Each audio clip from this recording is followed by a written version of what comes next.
It wasn't a beautiful app. It was just, it was a beautiful message. It was something that people were looking for. Transparency. People were looking for that. And it just kind of exploded by itself, and it has continuously accelerated, and today we have 9 million plus downloads of the app, around over 20 million monthly visits. I don't even know where to begin. We were just talking about, we actually haven't hung out at all, unfortunately. So this is the first time. But I know just through your bio. So right now, 1MG, number one mobile health app in all of India, like 9 million users. Before that, you had the number one nutrition app in all of India. Is that correct? Okay. India is a big market. Yeah. The two apps that you launched were number one. And so we'll get into that, but let's, where did all this come from? Where did you get the expertise or the prowess or the ability to do this twice? I think expertise is general expertise. It was, I don't code. You're not an engineer? I'm an engineer, Okay. but I can't code. Yeah. I'm a chemical engineer. Makes a lot of sense. Totally relevant. I'm a tech guy in front of investors, but otherwise I can't code. I think so. Basically, healthcare happened. Actually, I think one step back. Entrepreneurship became relevant or interesting to me actually after I came to the US for my MBA. I was at Stanford, and that place is infectious. And so that wasn't your plan to be an entrepreneur? There was clearly no plan. In fact, entrepreneurship was not on my radar. A lot of people in their essays for Stanford assume that we have to write either entrepreneurship or nonprofits. And my essays were, I want to work for a big MNC. Like, I want to run a multinational corporation. So entrepreneurship was nowhere close to being on my radar. But it all changed by the time I graduated. I was like, I never knew about this way of life, and this is just what seems what I would like to do, but still I don't know what. I did not have an idea of what. So I went back to India, worked with a startup there, launched a product for them. So that's how entrepreneurship happened. Then went back to the US to work with McKinsey and Company and doing healthcare consulting. So you had your dream, the MNC. So it was like when you have no clarity what you want to do consulting, you park yourself for a couple of years. So the idea was that I'll hopefully figure it out by the time I graduate. The graduate as in spend some time at McKinsey. So I spent 2 years there and actually got to work with healthcare players in the US. And what that really at least showed me was that US, a very different market, horribly suboptimal healthcare in an overall context, but the individual elements locally very well optimized, and I got to see them pretty closely. So what do you mean by that? Like the hospital is well optimized? Everything is optimized. Like a hospital by itself is well optimized. A pharma company is very well optimized. The insurance company is very well optimized. Healthcare service providers are very well optimized as individual entities. You put them together, the system is not really working in a great way. I think it's just a lack of alignment of interests that you see across the over. So the costs are pretty much not sustainable, so to speak. So anyway, that was the US system, and to me, what I thought was it's way mature and evolved compared to the Indian system.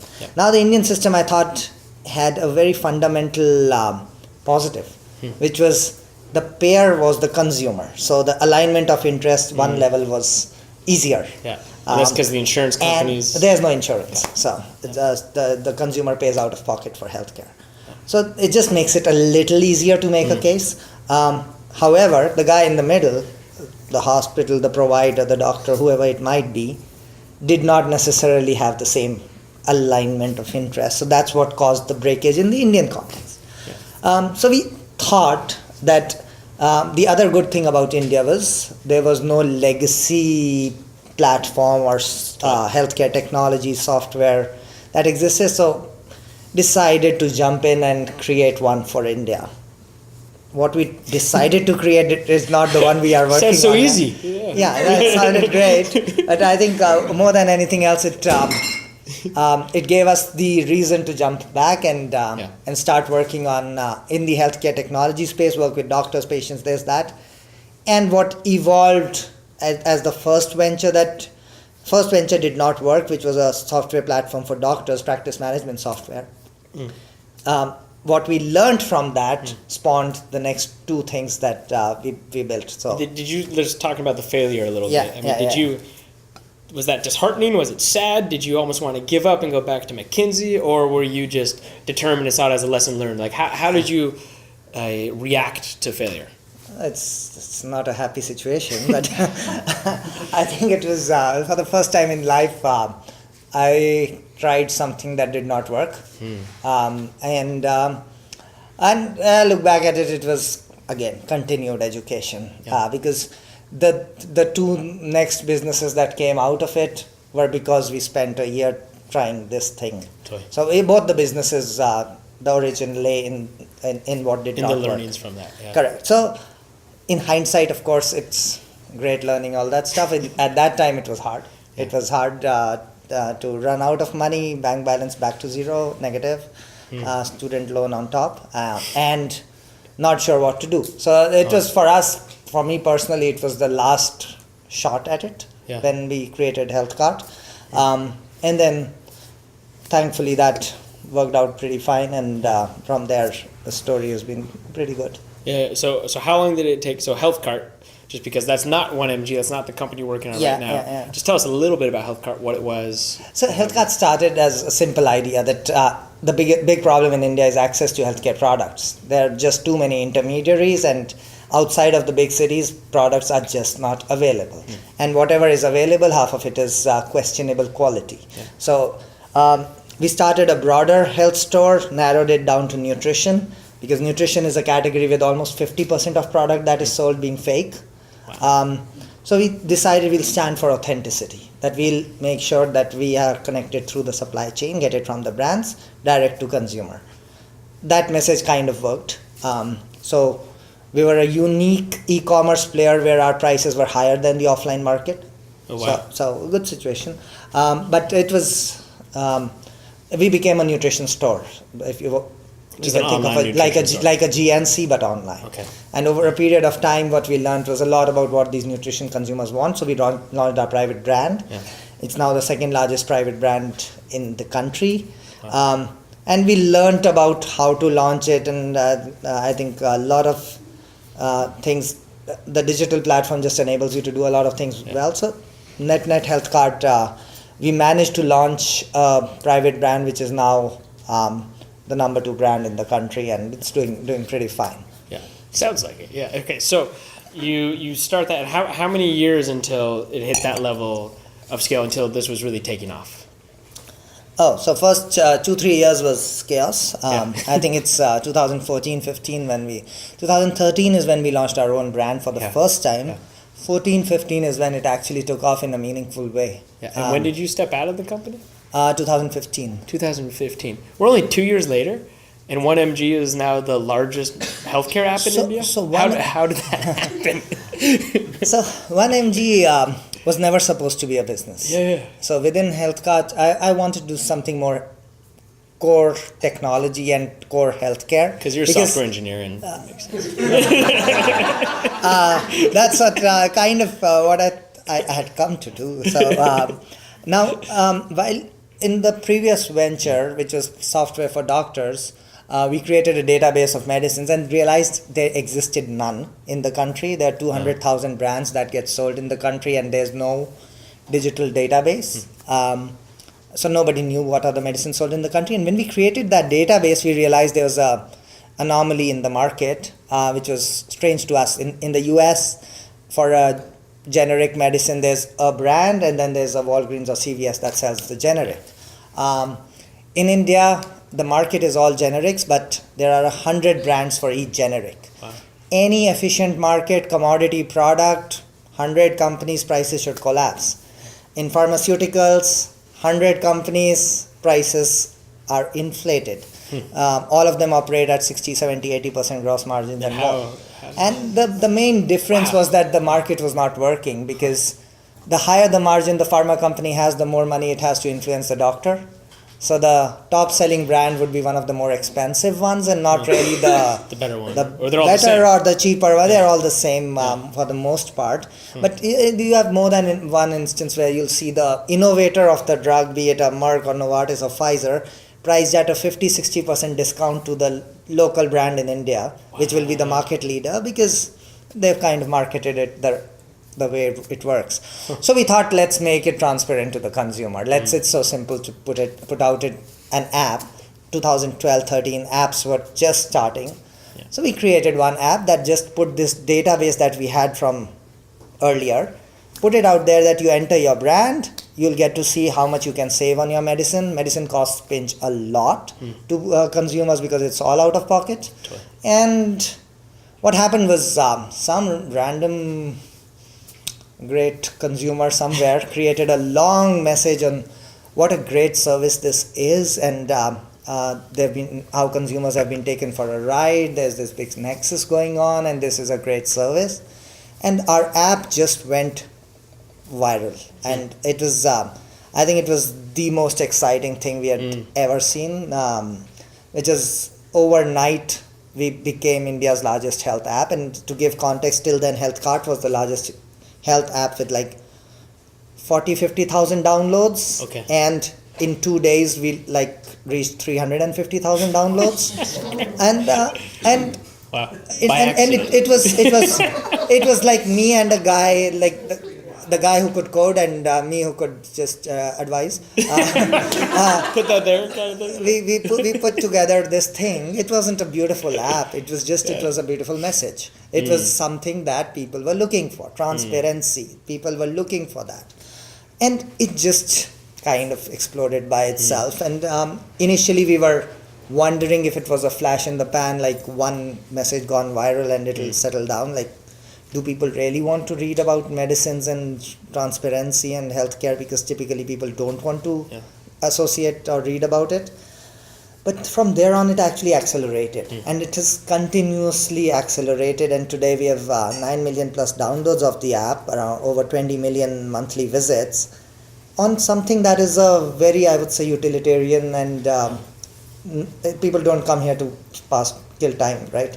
So people come onto this platform because they find it's worth using, and it's become more and more common for people now. You get a prescription, you just check on 1mg for information, side effects, interactions. We are the Wikipedia for medicines. That's how we started, and from there came the services now that we offer. So we offer e-pharmacy, e-diagnostics, e-consultations, and a bunch of other healthcare services, all of which are operating with the same fundamental premise, which is, can we provide first transparent information, secondly transparent choices to the consumer, which basically means that can you get a better deal, cheaper, better quality. So phase one of our business is very simple. We are just making healthcare understandable, accessible, and affordable. Which is, you need to get blood work done. These are the 10 labs. Which one do you want? We'll make it happen for you. Everything at the doorstep of the consumer. So I think we are in an industry that is kind of never worked with the consumer at the center, and we are pretty much the first offering that's kind of put it that way. So consumers are coming by themselves so far. Yeah. And can I ask, this might be a silly question, but I don't want to make an assumption. Why is all this important to you? So I think this sector needs to change. It's just too illogical to exist the way it does, and I think I just don't like. And now that I know about it, it's just there's no reason why it has a sector that is supposed to make people healthier, happier, live better, continues to be the most despised and like the sector people don't have faith in. Healthcare companies people should like. People universally hate pharma, hospitals, insurance, and it's because they've just lost the trust somewhere. Yeah. So I think we have an opportunity and almost an obligation now to restore some faith in this institution, and I think it's something that is exciting enough for me to spend my time on. Yeah. So last question, which is just looking forward. It's already successful, but if this is wildly successful, it's early right? stages. Because you just started at this area. So Yeah. if this is wildly successful, what have you achieved? Like, what is different about the world because of what you did? I think the primary thing is that the consumer moves from being at the periphery to the center in healthcare. So what we believe is the only way healthcare, the right model for healthcare would come only if the consumer is a part of that decision-making process, be it regarding cost, quality, options, choices.